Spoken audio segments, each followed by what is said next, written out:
Hey, what's up everybody? It's Flux, and I'm going to show you some tips and tricks on the ASM Hydrasynth Deluxe. So, let's dive in.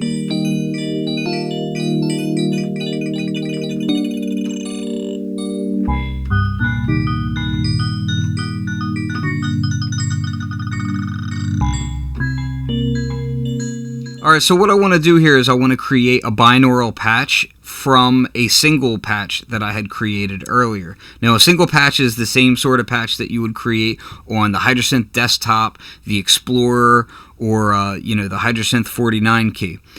So in the single, I have this patch.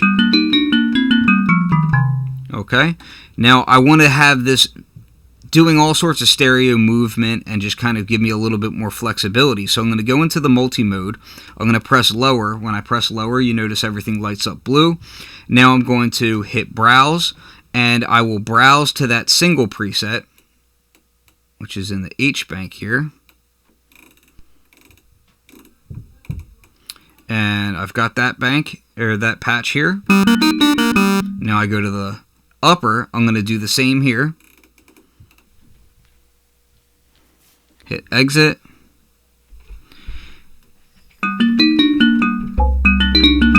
Now I have the upper and lower is the same patch, but because I have two Hydrasynth engines inside of here running in tandem but not necessarily completely locked, it's going to allow me to have some phase differences. I'm going to have just a little bit of movement there in the stereo field. So if I just, for instance, go to the lower and go to the mixer and I just pan these, left for the lower, right for the upper, I'm already going to have a little bit of difference between the two patches.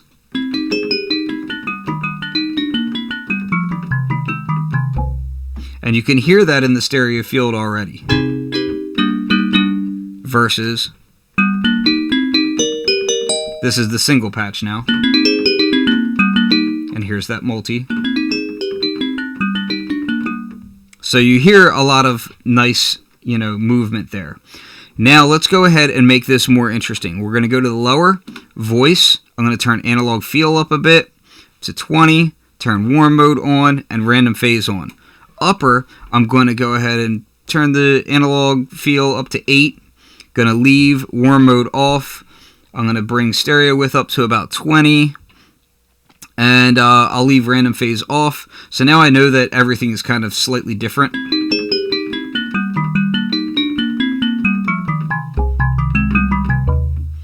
And let's assign some LFO usage here. So let's go into the patch. We'll go to the mod matrix, and we'll see that I've used LFO 5 there, and I haven't used LFO 4.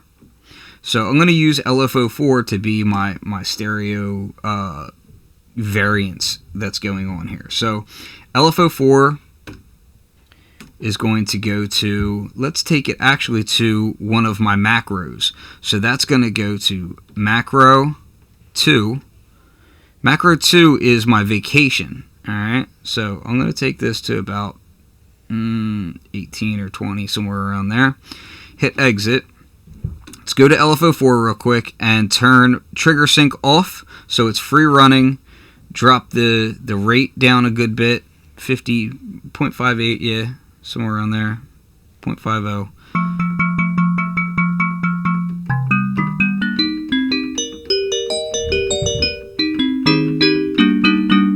Okay, so we have that, and we want to do something in the lower side that's going to play with it a little bit as well. So LFO 4, in the lower level, I'm going to turn to a triangle wave, drop that down, it's at 0.52, trigger sync is going off, and this one I'm going to actually vary, let's vary the filter just a little bit.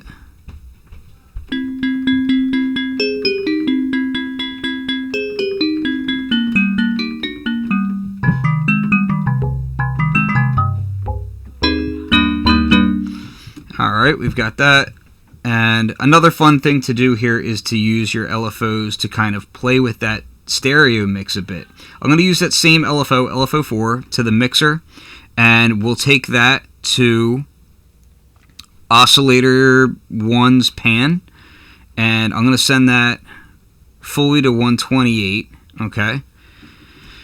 And in the upper layer, I'm going to do the same. We're going to go to oscillator 1 pan, but I'm going to send that to negative 128. Now we're getting a lot of weird stereo movement.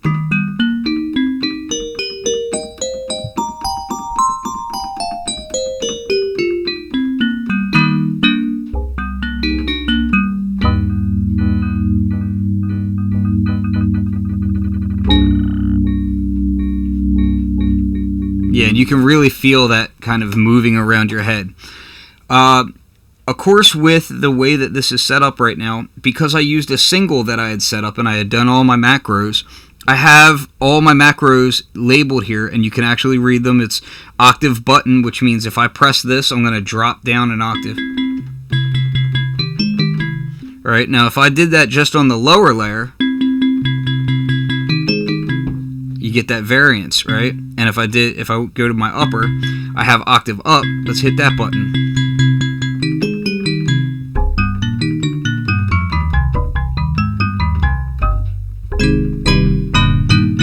So now you get lots of interesting changes there, and I can turn my arpeggiator on.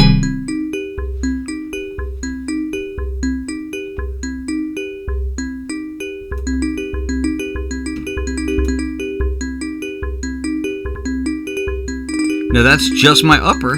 Let's go to the lower and turn this one on.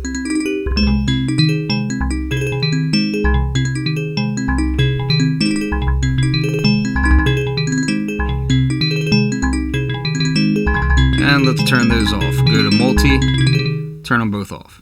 So lots of variance and lots of weirdness going on there. Very easy to set up binaural patches on this thing. And then if I want to save it, I just hit save, and I've saved it.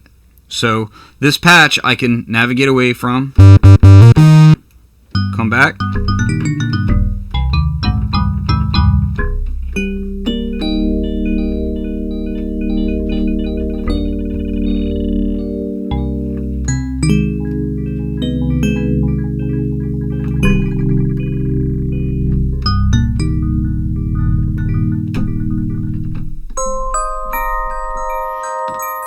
and I can play with these macros a bit.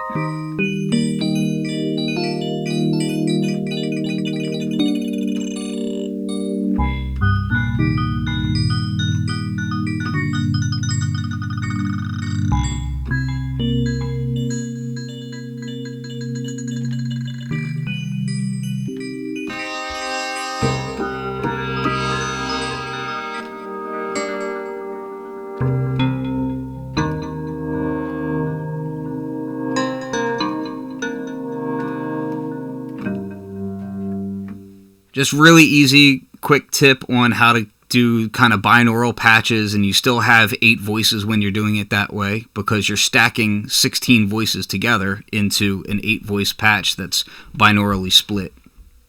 Anyway, if you got any questions, just let me know. Peace.